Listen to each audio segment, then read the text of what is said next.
3, 2, 1. Excellent. I am the sworn enemy of evolutionists because I'll tell you why. They teach us to accept that we never will understand our origins, but we can. But leaving that aside, evolution is based on 3 things: randomness, chance and mutations. Now listen carefully. Randomness means it may have happened. Something that's a billion to 1 chance, trillion to 1 chance. Chance I'm going to demonstrate here with the 15 tennis balls. And mutations are 99% of the time, 0.9, always destructive. You know, one cell that goes wrong, one gene that goes wrong out of hundreds, out of 3,000 million chemical letters, and you might have a dwarf or a poor mongoloid child.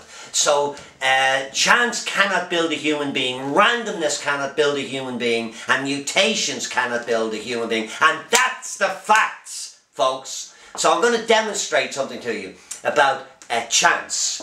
In the universe there are 15 known, they're known as universal laws, and like the speed of light, gravitation in the universe. In other words, that the universe is so precisely balanced that it couldn't have just come about of its own. Now here's chance. On my floor here, there's nothing on the floor, and I have 15 tennis balls numbered 1 to 15. Now, there's 15 universal constants. Each one of these balls represents a universal constant. Now, I'm going to throw them up on the floor, and I'm going to ask you, what is the chance of 1 to 15? This is number 12. See, number 12. No trick here. Number 11. No trick. What is the chance of the 15 of them landing on the floor in a perfect 360-degree circle and numbered 1 to 15? Let's see if it happens. Uh-oh. It didn't. But that's what evolution believes. Well, if you do it so many times, if you do it long enough, if you have enough time, one day it will happen. Bullshit! It will never happen. Never happen. There, look at the floor. That's what will happen every single time. But if you want to believe in chance, that we originated from chance, that's up to you. But I prefer to believe in a first cause. And let me tell you something. Every single student in the world that goes into a science class, the first thing they learn, no matter what language they speak, no matter what culture they're from, no matter what country they're in, here is the first lesson they learn. First cause.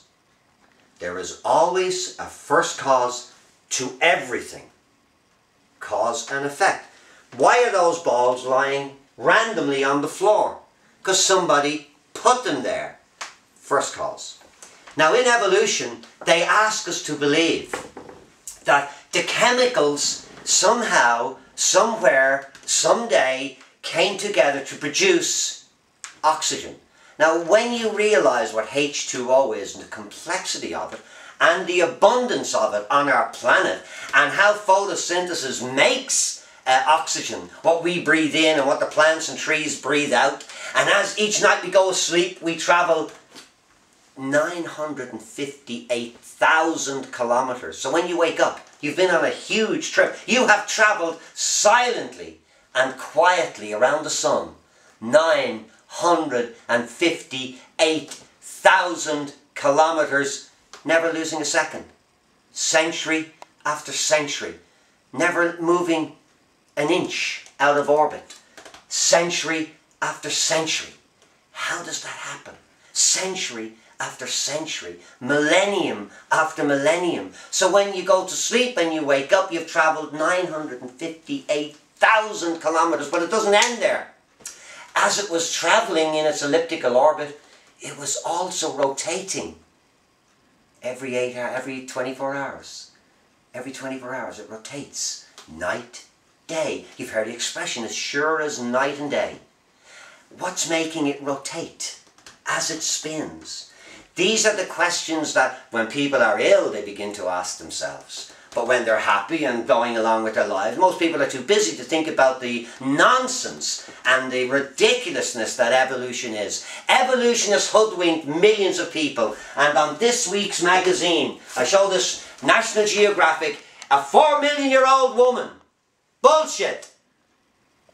Every graveyard in the world has skulls. And every human skull can be measured to within an approximate size. And they are always different to a gorilla skull, an orangutan skull, a monkey skull. But because people want to believe in evolution and want to believe that monkeys are our ancestors, and as Richard Dawkins said, who a man extremely clever, very well educated, in fact he's a brilliant writer, he's a likeable guy, but on page, I've read his books, on page 8 of his book he says we are cousins to pomegranates and porcupines, cousins, and we're distantly related to bananas and turnips.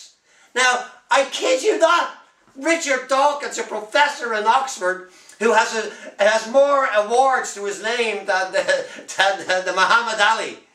He believes this, and he wants you to believe this nonsense. Nonsense. Let me tell you something about DNA, and we leave it at this for this week.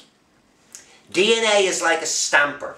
If you have a stamper and it says, paid with thanks, bang, paid with thanks, bang, paid with thanks, bang, paid with thanks. That's all the stamper will ever produce. Bang, paid with thanks, bang, paid with thanks. DNA has 3,000 million chemical letters. And the letters that were designed to produce your eyes will only ever produce your eyes the right size, the right shape, the right colour, the right texture to fit in the right holes in your face. That didn't come about by chance, but the evolutionists want you to believe that. Bullshit. We'll talk again next week. John J. May. Yeah!